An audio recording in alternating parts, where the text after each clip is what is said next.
Tady v mé garáži jsem si právě pořídil. Ahoj, jmenuji se Jessiču. Toto bude první video, které kdy budu mít na svém YouTube kanálu a bude to ve formě prohlídky dílny, protože si myslím, že je to dobrá věc jako první video. Tak jo, pojďme začít. Prvním na prohlídce je můj 25-tunový lis na kování od Cole Ironworks. Je to pořádný stroj. Jediné, co jsem měl předtím, byly tyhle moje svaly. Bohužel, tahle věc je o něco silnější. Mám na ní pár extra širokých plochých kovadel, což je skvělé třeba na finální rovnání. Používám tyto H13 kombinovaná plochá a tažná kovadla téměř pořád. Ploché čelisti moc nepoužívám. Mám zde skrutný klíč, který jsem použil na výrobu torzního damasku. Je to dost provizorní a ani nevím, jestli je tenhle svár pořádný, protože si nemyslím, že litinu lze svařovat. Funguje to? Prozatím to stačí. Další na řadě je moje kovadlina. Tohle je bestie, má 165 kg čisté oceli. Je od SNS a byla vyrobena v roce 1950, což je 5 let po druhé světové válce. Je to skvělé, protože tahle kovadlina byla vyrobena jinak než většina ostatních na světě. Horní polovina je kovaná ocel a spodní polovina je litá ocel. Takže má výhody super tvrdé kované ocely, jako je pracovní plocha kovadliny, ale zároveň nepraskne uprostřed, protože spodní část je litá. Na boku mám své kovářské nástroje. Mám 5 kladiv. Mám kladivo Doghead, kladivo s příčným nosem a zbytek jsou zaoblovací kladiva. Tohle je zaoblovací kladivo se čtvercovým a kulatým koncem. Tato dvě jsou také zaoblovací kladiva. Zajímavé je, že při kování používám jen 3 kleště. To opravdu není moc kleští. Ve skutečnosti potřebuji víc kleští a momentálně se učím, jak si vyrobit lepší kleště pro sebe. Tohle jsou jedny kleště, na kterých právě pracuji. Nejsou to ty nejlepší, ale věnuji hodně času a přemýšlení tomu, co dělá dobré kleště. Chci být schopen vyrobit kleště, které budu moct používat po zbytek života a nebudu z toho mít špatný pocit. Takže to jsou oni. Další na řadě je můj kovářský svěrák. Svěrák je opravdu velmi užitečný v jakémkoliv kovářském prostředí. Funguje jako třetí ruka. Nemusím mít pomocníka. Nemusím nic držet a bát se, že mi to někam uletí. Když pracuji na konci trnu nože, mohu ho upnout do svěráku a pracovat na něm kladivem. Všechno je v pohodě a bez problému. Je to docela pevné, protože můj stojan je ze dřeva a není to nejstabilnější, ale je to vše, co potřebuji. Později si na to postavím kovový stojan. Dále je moje výheň. Toto je dvouhořákový habanero od Chile Forge. Je to takové monstrum. Co se týče paliva, je opravdu úsporná. Například běžnou kovářskou práci zvládnu na jednom hořáku a 5 PSI plynu, což je opravdu šílené, protože to není moc plynu. Z téhle 13-kilové bomby získám aspoň 12 hodin provozu.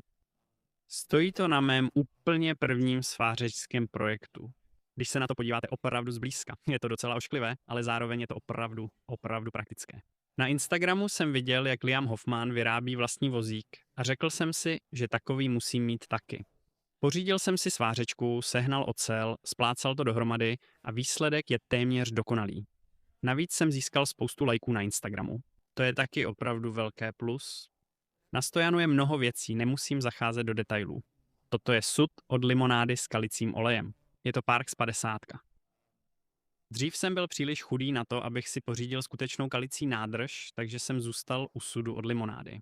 Dále tu máme opravdu chatrný starý stojan na výheň. Je to jen zahradní stůl, který jsem našel na dvorku. Momentálně slouží jen jako místo, kde skladuji nějaký materiál na čepele a věci, na kterých právě pracuji. Tady jsou nějaké sekáčky. Tenhle je prasklý, to je na vyhození, tenhle je nový. Když se přesuneme od obecné kovářské části, dostaneme se k brusné části. Toto je... Ani nevím, jak tomu říkat. Je to něco jako vírový trychtýř, který jsem už rozstavil, protože je z plastu a sedí na téhle věci, která je teď už nejspíš toxická. A mám tady tenhle větrák, který je dost slabý, ale všechno to funguje dostatečně dobře.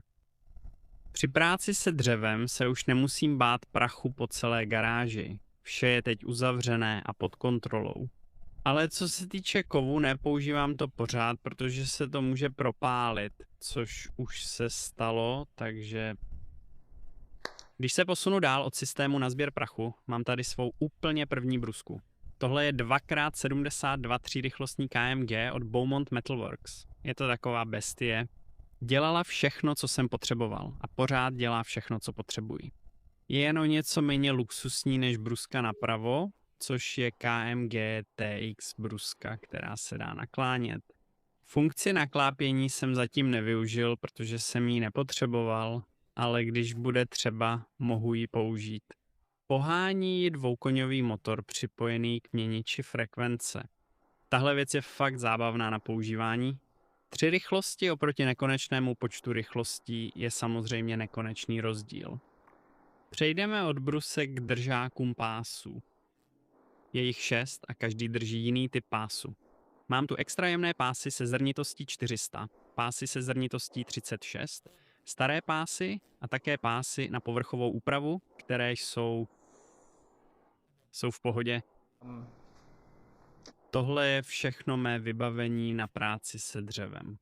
Je to pásová pila Ryobi, kterou jsem koupil v Home Depot. Je na nic. Mám 6palcovou, opravdu robustní leštičku, která má jeden leštící kotouč a je černá, i když z nějakého důvodu používám bílou pastu. Jo, víc úložného prostoru na pásy, nějaký starý vybavení tamhle a svářečka za $100, kterou jsem koupil na Amazonu. A dál je na řadě další pořádný nástroj. Tohle je, myslím, 17palcová stojanová vrtačka Jet. Je fakt skvělá. Je velmi pevná. Po otevření si mohu vybrat z 12 rychlostí. Bohužel nemá plynulou regulaci otáček, ale pro mě je to dostačující. Další na řadě je můj jediný a jedinečný box na nářadí. Před letošním létem jsem ho neměl, ani nevím, jak jsem dřív všechny své nástroje skladoval, ale teď v něm mám všechno od vrtáků až po svorky, jednu prachovku Swiffer, nějaké malé šroubováky, pásku, prostě všechno, co bych teď mohl kdykoliv potřebovat, třeba věci na uhlovou brusku. Je to super pohodlné, miluju to. Na vrchu těchto skříněk na nářadí mám spoustu různých věcí. Tady je krabice dřevěných odřezků a několik vrtaček a rázových utahováků, věci, které používám v pořadu. Tady mám nějaké nástavce s kontaktním kolem pro své brusky, nějakou ocel, pilník, prasklou čepel kuchařského nože a nůž do soutěže, na kterém právě pracuji. Zajímavé je, že tento stůl mění výšku. Myslím, že to lze využít. Tohle je moje svářečka. Je to svářečka na trubičkový drát, kterou jsem koupil v Home Depotu. Funguje na 110 V. Momentálně zvládne všechno, co potřebuji. Složil jsem s ní svůj vozík a vozík pořád stojí, takže myslím, že to vlastně funguje. Pokračujeme, toto je jeden z mých nejnovějších nástrojů. Je to horizontální pásová pila Grizzly s chlazením. Je to pořádná mašina jako mnoho dalších nástrojů v mé dílně. Koupil jsem ji speciálně na výrobu mozaikového damašku, protože k tomu potřebujete horizontální pásovou pilu. Mám tady nějaké stojany, které mi pomáhají držet mnohem delší materiál. Takže tohle tady má velmi speciální účel. Tohle je můj svařovací stůl. Jak vidíte, teď jsme uvnitř. Tady je spousta starých nožů, co jsem vyrobil. Tento má zoubkování, které je příliš velké, takže je to docela na nic. Tady mám asi ten nejsilnější svěrák, jaký kdy uvidíte v domácím prostředí. Prostě jen tak sedí na stole. Tohle je vlastně místo, kde dělám veškeré ruční broušení. Je to hodně high-tech, jak vidíte. Je to prostě jen prkno. Používám tyto svorky k držení dílu při ručním broušení. Vzadu mám svůj smrkový papír, leptací stroj na svou značku, kterou konečně mám. Přejdeme dál. Tohle je stůl, kde dělám veškeré broušení. Můj blok na obtahování s 1000 a 3000 zrnitostí a vědro s vodou. Jak vidíte, jde o opravdu vyspělou technologii. Pokračujeme, dole mám spoustu skvělého dřeva. Tohle je všechno australské dřevo, které jsem získal od Creative Soul Timber na Instagramu. To je tasmánský Blackwood, jedno z mých nejoblíbenějších dřev.